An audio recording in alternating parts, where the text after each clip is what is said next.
This is what it's like to stay at the world's largest W Hotel, the W Hotel in Sydney, Australia. In this video, I'm going to show you around the hotel. I'm going to show you around the inside of one of the rooms. This room, a fantastic suite. I'm going to share with you my pros and cons, and I'm going to let you know whether you should consider staying here or not. Oh, and I'm going to tell you how much I paid for this room too. All right, let's go. The W Hotel is centrally located in Sydney's central business district, located on Darling Harbour. Darling Harbour has a lot of touristy attractions around it. You'll find the aquarium, the wax museum over here, the Maritime Museum. You'll find the Star Casino not very far away. If you're here for an event, the convention center is just right next door. Overall, a pretty good location to walk to a lot of Sydney's central attractions. The biggest con about this neighborhood is it's not very close to Sydney's public transportation. The closest train station is the Town Hall station. It's about a 10-minute walk from the W Hotel. So you might be taking a lot of Ubers and taxis to get yourself around if you don't want to do that walk. Now, what you won't find right around the hotel are a lot of great restaurants. To find those, you'll have to walk over to Sydney's Chinatown or Haymarket neighborhood, where there's a lot of really good Asian eats. That's about 10 minutes away. Check out some of my favorite Malaysian restaurants, Mamak and Hojak, for some seriously good eats over there. Parking at the hotel is 100% valet parking for a fee of 100 Australian dollars at the time I'm doing this review, in a pretty small valet drive for a hotel with 800 rooms. The main entrance to the hotel is from this valet drive. You come into the ground floor into this small little area. You can walk up the stairs, you can go up an elevator or up the escalator to get to the actual check-in lobby, which is on the first floor above the ground. Now, the check-in lobby, there's a few different check-in desks. There's a really interesting round sofa that you can sit at there. Just to the right of the check-in desks is the lobby bar. This is a pretty neat bar that has great views of Darling Harbour. When I was here, it was also a pretty hip place. There was a DJ spinning some beats. Heading up to the second floor is where we'll find the hotel's fitness center. This fitness center is open 24 hours,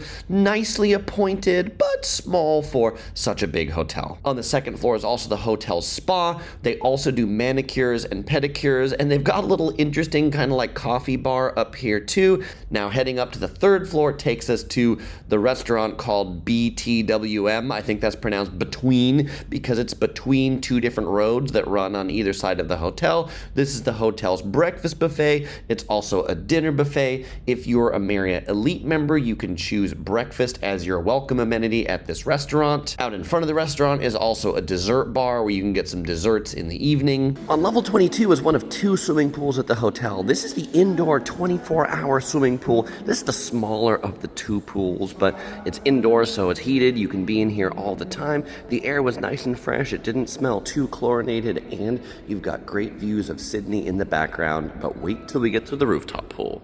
Now, on level 29, this is the hotel's rooftop infinity pool. This one's about twice the size of the indoor one. It's open air up here, so it's outside, so it's even more fresh.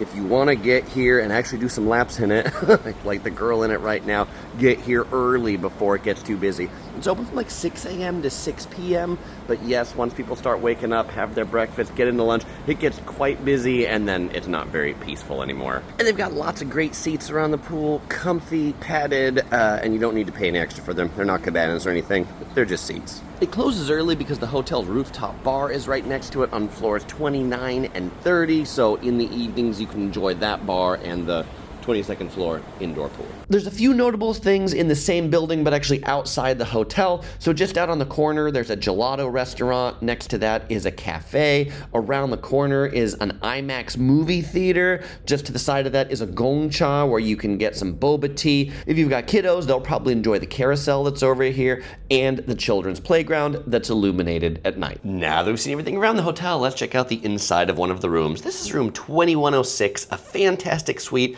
on the 21st floor. And the first thing we're gonna do is push this welcome button right by the door, because when you come in the room, it's dark and the lights are off, but boy, you push the welcome button and it turns the lights on and it opens the blinds. We'll start with the view from this room. it's really like an amazing view, and this room is kind of like a peninsula. You get kind of like a 180-degree view from here. There are rooms that are closer to Darling Harbor over in that side, but from here I get a peak view of Darling Harbor. Right there, the Sea Life Aquarium and Madame Tussauds is just down that way. All right, coming into the room, this is a 2-room room, so it's got a living room and it's got a bedroom.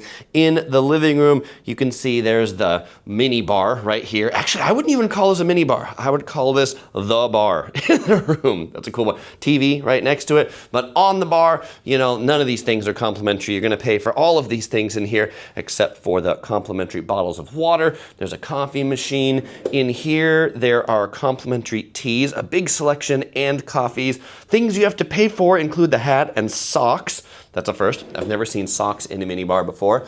And then they've got a bunch of cold drinks down here. Very little room to put your stuff in, but there are a couple places you could put like a bottle or 2. In the side here, we have a tea kettle and some teacups. And then over on this side, we've got some more minibar snacks and cups down there too. All right, coming back into the room, there's a cool little seating area right over here with some, I don't even know what to describe, like how to describe these lights. They have a mirrored front on them, but an illuminated back. Everything in this room is a bit funky. And this view out this way looks kind of like straight in to the central business district of Sydney. There's a little style book right here, and then this is the welcome check-in thing that they gave me when I checked in to talk all about the hotel. We have a big sofa over on this side and a interesting round coffee table. When I stand here, I hear a really interesting echo from this round wall too. Okay, going in, there's a door here. It took me a little while to be like, I wonder what's in that door. But that is the door to the first bathroom here in the living room. Big, thick door. And you come in here, this is the half bath. So it's got a sink, it's got a toilet. That's all that's in here. Nice mirror, nice illumination, nice mirror just on the door here too. Okay, let's go check out the bedroom, part of the room. As we come into the bedroom, you can close it off entirely from the rest of the room if you would like to. There's a door that slides in. And so in the bedroom, we have a big king-size bed, and I did not put the shark there. I did put Topher there. He's having a good time meeting Mr. Shark, staying safe. Kind of like nautical theme over in here. I feel like the whole room is nautical themed, really. It's on Darling Harbor, so they've done that, the white and blue. Over here, purple. This is the closet in the room, and yes, it's illuminated. Let's turn on the light with the purple light switch. We can turn on the light. All right, we now have light in the closet. Robe, there are a couple of W slippers. A lot of room to put your stuff, a little place to sit down. They've even carried the red into the thing you could put your luggage on. And they even hide the iron in here. This is like the house for the iron. And what's this thing right up here? This is going to be a handheld steamer in case you prefer to steam your clothes. Very, very nice. Oh, this is cool. They've even carried the floral pattern of this closet onto the finish of the ironing board too. They've really thought of everything in this hotel. Another television here that kind of like hangs right out there on the wall. And even the remote controls, they put in these really cool stands right here. There's a cool lounger right here in this window that basically looks out onto Sydney's Haymarket district. So Chinatown is just kind of right out here. And then this way, these gray buildings right out here, this is the Sydney Convention Center. So if you're here for a convention, super close if you're staying at this hotel. They even have like a little pillow menu right here. Oh, sorry for the flicker. That light really flickers, but you can scan this QR code and request some different pillows. And they do have USB power next to the bed, and you can turn on the night lights and all the lights from here too. So that's cool. Okay, let's check out the bathroom. Really big bathroom. There's a door here that you can close this bathroom off with this sliding door. 2 sinks, big mirrors, lots of lights, more complimentary water in here. Down here, we have shower cap, sanitary bag, shaving kit, dental kit, toothbrushes, hair dryer, The little soap here is, I have no idea what Skin Regimen brand is. I've never seen this before in a hotel, but they've got these kind of bigger ones over here. And then in the shower part of the room, the shower has a rain head up there. It's got a handheld over here, and that connects right to the big round soaking bathtub. Interesting. The big round bathtub also has a handheld over here. There is some soap in front of it, and then there's also a loofah to use with body wash. And no curtain or door for this, just kind of this like funky glass wall. It's pretty popular in Australia. And then finally, the toilet, way back here. No door to close off the toilet from the rest of the bathroom. Oh, and coming out of the bathroom, two things I forgot to mention as we were walking around the room. This here, this little table, looks like it would be the desk in the room, but you wouldn't want to use as a desk because this one has no power outlets. There's no power for that table. Instead, this is probably the actual desk in the room. You go, Chris, where are the power outlets? There are a whole bunch of outlets right down here. Power and USB right next to this one.